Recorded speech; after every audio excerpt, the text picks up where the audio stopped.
नारायण नारायण नारायण नारायण नारायण नारायण नारायण। कोई 25-30 वर्ष मेरे को चिल्लाते हुए हो गया है। मैं कहता हूं रे ये अनर्थ है मत करो, पर मेरी बात सुनते नहीं। फिर भी सुनते, ये भी बात मैं देखी, मेरी बात सुनते। लोगों की पश्चाताप होता है। गर्भ गिराने वाली माताएं मिली है, उनके हमारे घर की भिक्षा लो। मैं तो भाई गर्भ गिरा जिस घर में, उस घर का पानी भी पीना महान पाप है। मैं भिक्षा नहीं लेता, जहां जाता हूं वहीं भिक्षा ही पाता हूं। मेरे पास कुछ नहीं है, भिक्षा मिलती उसे मेरा काम चलाता हूं। उस भिक्षा में कहता हूं जिस घर में गर्भपात हुआ उस घर की भिक्षा मत देना, मेरी बुद्धि भ्रष्ट हो जाएगी। उस घर का पानी भी पीना हम नहीं चाहते। शास्त्र में लिखा है कि गर्भ गिराने वाली स्त्री जिस अन्न को देख ले वो अन्न खराब होता है, खाने लायक नहीं होता। देख ले, दृष्टि पड़ जाए वो अन्न शुद्ध हो जाता है, ऐसा शास्त्रों में लिखा जाता है। अब मैं क्या करूं बताओ। इस वास्ते माता बहनों से कहना है, आप सत्संग सुनते हो, आपको कोई बाध्य नहीं करता है गर्भपात के लिए। मैंने सरकार से बात पूछी और उनसे आंकड़े मंगाए। उसमें कहा है कि गर्भपात तो ये मनुष्यों के प्रजा के हित की बात है, हमारे पास संख्या नहीं है। ये तो प्रजा की बात है, सरकार ने ये जवाब दिया है।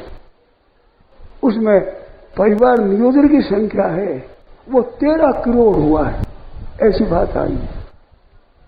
अब विचार करो, परिवार नियोजन में एक का कदर कितना होता है।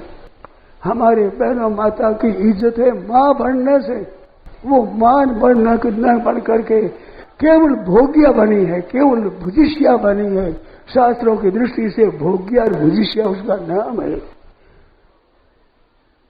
उसमें कोश में लिखा है, जो वास्पत्य कोश है अंग्रेजी संस्कृत में, उसमें लिखा है ये वेश्या का नाम है। संतान जिसके पैदा नहीं हो और भोग्या और भुजिष्या वो वेश्या है। हमारी माँ का दर्जा सबसे ऊंचा माना गया है। राम जी ने कह दिया, कौशल्या ने कहा कि तो जनी जाओ, तुम्हारे पिता ने जंगल में जाने का कहा है तो मैं कहती हूं तुम बदमाश मत जाओ। जान बड़ी माता, माँ का दर्जा पिता से 100 गुना अधिक होता है। और जो पितुमात के ऊपर जाना तो कानून सतवध संभालना। मेरा वचन मेरे से विशेष के का वचन है। पिता से 100 गुना मेरा अधिकार, मेरे से अधिक 100 गुना के का अधिकार है। तो बेटा माता दोनों को तुम वनवास में जाओ। तो कितना अधिकार माता का ऊंचा, वो मां बनने नहीं देना उसको, केवल वेश्या की तरह ही भोग्या बना देना। कितना अपमान है नारी जाति का, कितना महान रहास है।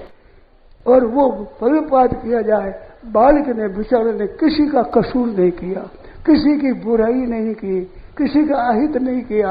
आपने खुशी में आकर के गर्भ स्थापन किया और उसी को निर्दयता से कसाई जैसी बाहर हत्यारे होकर के उस गर्भपात करते हो।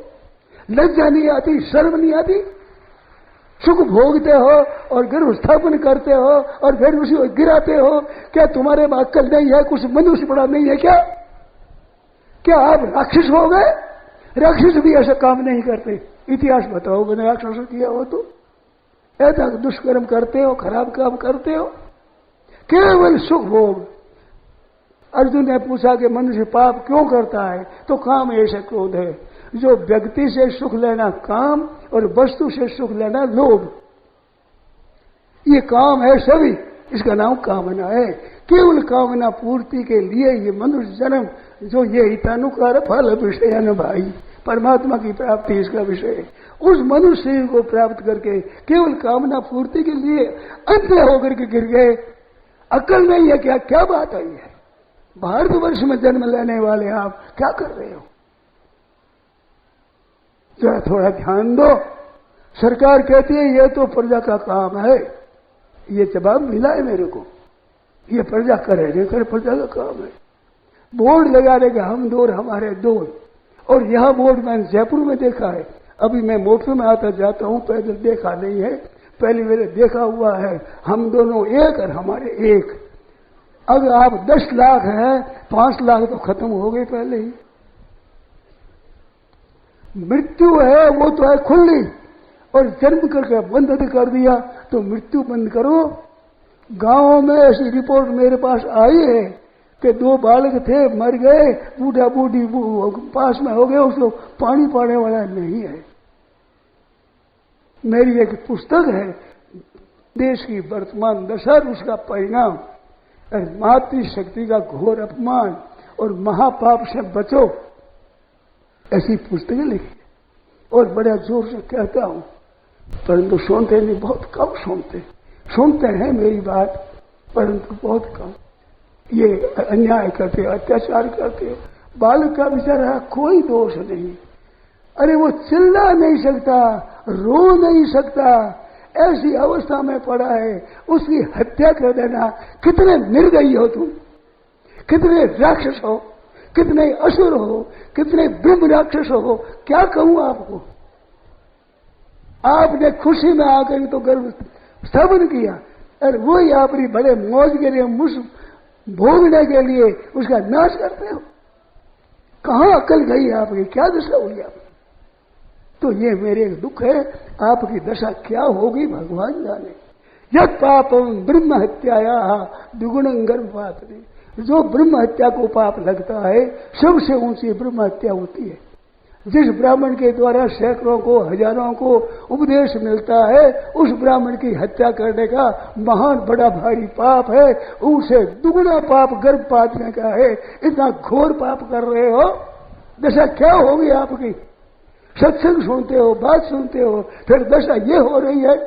प्रार्थना है आपसे, अब गर्भपात को छोड़ो, और प्रजा का काम, ये आपका काम है, आप पर जिम्मेवारी है, राज की जिम्मेवारी नहीं है।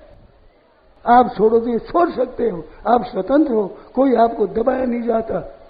इतने होते हुए और परिवार नियोजन सबका सभी महान हत्यारा है।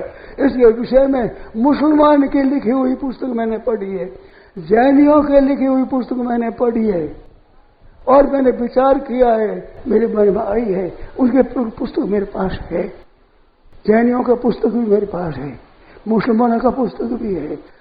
और अभी जो विदेश में एक सम्मेलन हुआ, उसमें गर्भपात के लिए बहुत निषेध किया।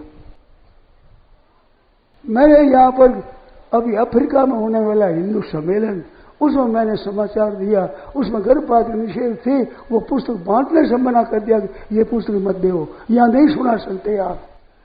ये हिंदू लोग कह रहे हैं, हिंदू लोग। क्या बुद्धि मारी गई, क्या दशा होगी भगवान जाने। गायों की, हिंदुओं की।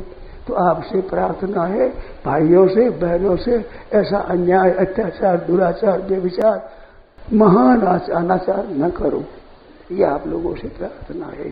अब इतनी कहूं और कहां तक कहूं बताओ। मोर तो बोल सकता है, वर्षा वर्षणी तो बदलों के हाथ में है।